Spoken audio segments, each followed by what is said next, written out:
Hello friend.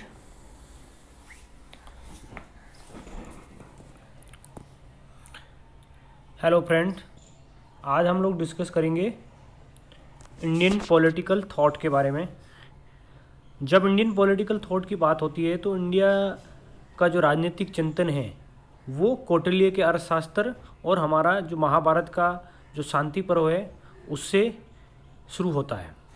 तो हम लोग आज देखेंगे कि इंडियन पॉलिटिकल थॉट पे सबसे बढ़िया चिंतन, सबसे बढ़िया जो एकेडमिक वर्क किया है उनका नाम है भिखु पारेख। इसलिए मैं उनका कोट कर रहा हूँ कि भिखु पारेख का मानना है कि इंडियन जो हिंदू पॉलिटिकल थिंकर है they conceptualise political life in terms of two central concept, namely dharma and दंड। आगे हम एक्सप्लेन करेंगे कि धर्म का मतलब भारतीय धर्मशास्त्र में क्या है और दंड का मतलब कौटिल्य के जो अर्थशास्त्र है उसमें इसका क्या मीनिंग है या उसकी क्या अप्रोच रही है धर्म और दंड को लेकर। धर्म मतलब इंग्लिश में जो आप ड्यूटी, धर्म वर्तमान कॉन्टेक्स्ट में जो यूज लिया जाता है रिलीजन या फिर मजहब, उससे नहीं है। धर्म मतलब duty. Duty in the sense कि आप किस प्रोफेशन में हैं, चाहे आप एक राजनीतिज्ञ हैं, चाहे आप एक टीचर हैं, चाहे आप एक स्टूडेंट हैं, चाहे आप एक फैमिली में कोई रिस्पॉन्सिबल मेंबर हैं, लेकिन जहाँ जहाँ पे भी आप अपना ये रोल प्ले कर रहे हैं वो आप अपना धर्म के अनुसार काम कर रहे हैं। मतलब आप अपनी ड्यूटी को किस तरह से काम कर रहे हैं। यदि आज के एथिकल सेंस में कहा जाए तो जो प्रोफेशनलिज्म है, प्रोफेशनल एथिक्स है, उससे हम लोग इसको कॉइन कर सकते हैं या उससे हम जोड़ सकते हैं।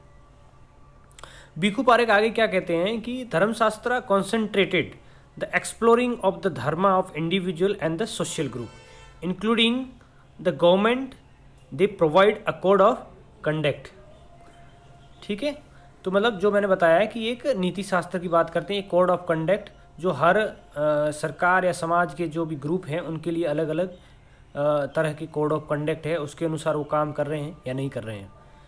भिखु पारेख कहते हैं कि एंशिएंट पॉलिटिकल थॉट है वो एक विशिष्ट तरह की एक कंटिन्यूटी दिखाता है। वो कंटिन्यूटी क्या है कि वो उसमें वो सब चीज़ें हैं जो इतिहास से जुड़ी हुई है और वर्तमान को भी कनेक्ट करती है।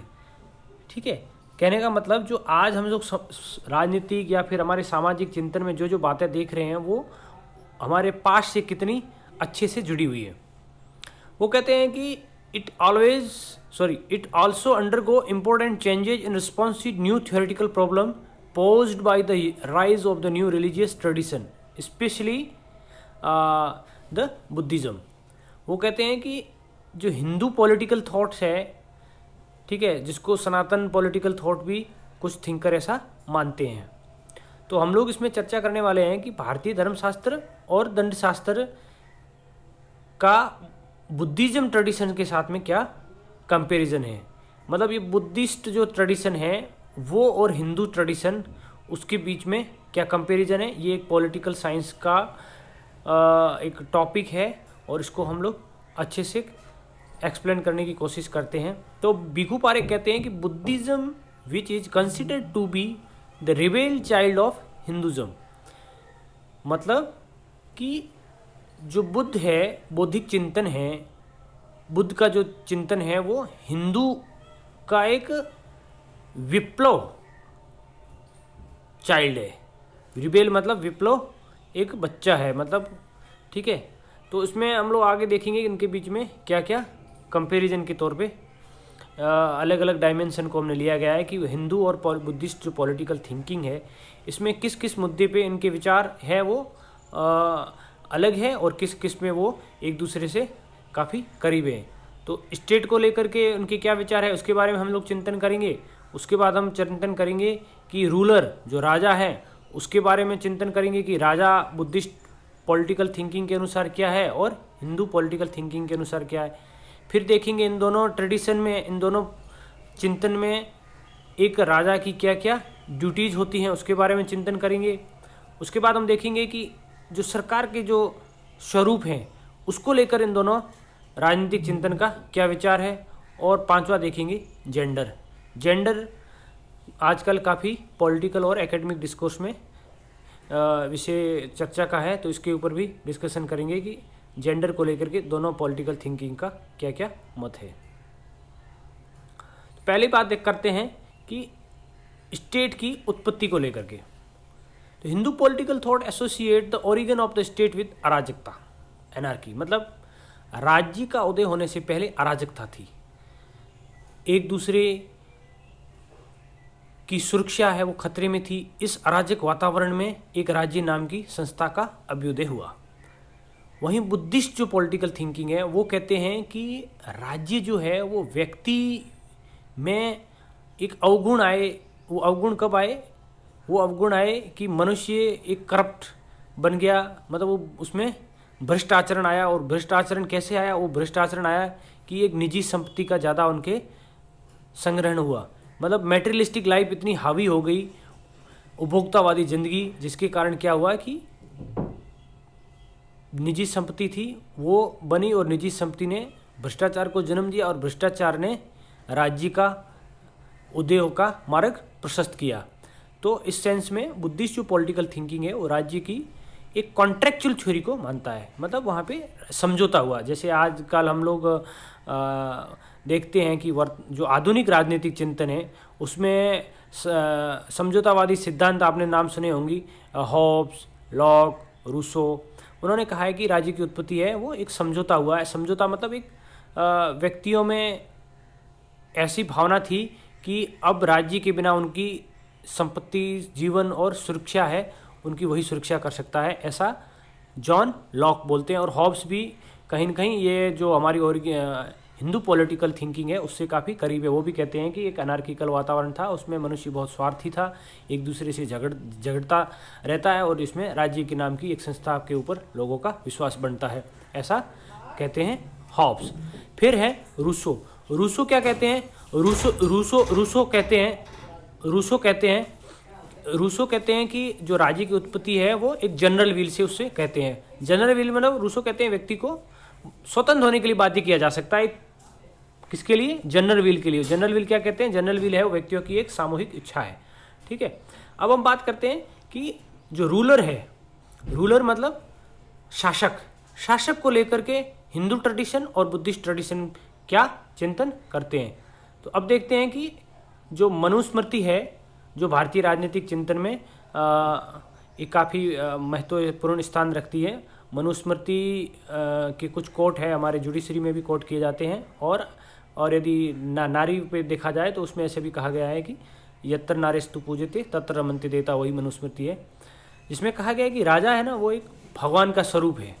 मतलब वो राजा में एक डिवाइन पावर देखते हैं, मतलब दिव्य शक्ति देखते हैं, जो कि बुद्धिस्ट जो राजनीतिक चिंतन है उसमें इसको नकारा गया है। बुद्धिस्ट कहते हैं कि राजा है एक इलेक्टेटिव रिप्रेजेंटेटिव है, ऐसा महासम्मत ऐसा बुद्धिस्ट ट्रेडिशन में कहा गया है, ठीक है।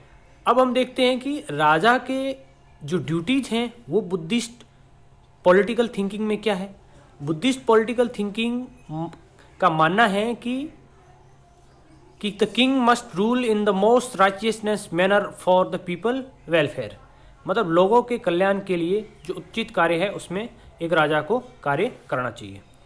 बुद्धिस्ट है वो राजा को एडवाइस देते हैं कि राजा को लिबरल होना चाहिए, सेल्फलेस होना चाहिए, नोबल होना चाहिए, मतलब जो अच्छाई है जो उदार, निस्वार्थी और एक नेक इंसान होना चाहिए। और कुछ हद तक ये बुद्धिस्ट ट्रेडिशन है वो हिंदू ट्रेडिशन के काफ़ी करीब है। तो इसमें भी राजा को बहुत ही नेक और ईमानदार और एक सज्जन व्यक्ति के रूप में देखा गया है कि राजा है वो नैतिकता के जो पैमाना है उसके प्राय माना जाता है, मतलब जो नैतिकता के जो हायर स्टैंडर्ड है वैसा राजा का होना चाहिए। आपने भी देखा होगा हमारे कहावतों में कहता है यार क्या रईस आदमी है, क्या राजा आदमी है, तो वो राजा मतलब सर्वगुण संपन्न, ऐसा हमारी राजनीतिक चिंतन में कहा गया है, ठीक है। अब हम देखते हैं और हमारा राजनीतिक चिंतन कौन से, कौटिल्य के अर्थशास्त्र हो हिंदू चिंतन में, या फिर आप उपनिषदों में देख सकते हो, महाभारत के शांति पर्व से देख सकते हो। तो ये सब हमारे सोर्स हैं जिसके आधार पे पॉलिटिकल थिंकर्स है वो राज्य के और राज्य और सरकार के बारे में बताते हैं। तो अब है कि सरकार के फॉर्म को लेकर के सरकार का स्वरूप कैसा होना चाहिए। तो जहाँ पे हिंदू ट्रेडिशन है वो मानती है कि मोनार्किकल फॉर्म ऑफ गवर्नमेंट को ज़्यादा सपोर्ट किया गया है, मतलब राजा है वो, राजा का बेटा राजा होगा, ऐसा उसमें बताया गया है। लेकिन यहाँ पे ये विचार है वो काफ़ी हद तक राजनीतिक चिंतन की है, ये भिखु पारेख का ऐसा मानना है। बुद्धिस्ट ट्रेडिशन है वो कहते हैं, बुद्धिज्म है वो कहते हैं कि रिपब्लिकन फॉर्म ऑफ गवर्नमेंट है वो लोगों के द्वारा ही चुना जाता है, ठीक है। और बुद्धिस्ट ट्रेडिशन में जो राजनीतिक जो चिंतन है जिसमें वो डेलिबरेटिव डेमोक्रेसी को प्रमोट करते हैं। डेलिबरेटिव डेमोक्रेसी मतलब जहां विमर्श के लिए और चिंतन के लिए काफ़ी स्पेस रहता है कि पब्लिक इश्यूज़ को अच्छे से डिस्कशन किया जाए। अब हम बात करते हैं कि बुद्धिस्ट जो संघ है वो एक डेलिबरेटिव डेमोक्रेसी के एग्जाम्पल है।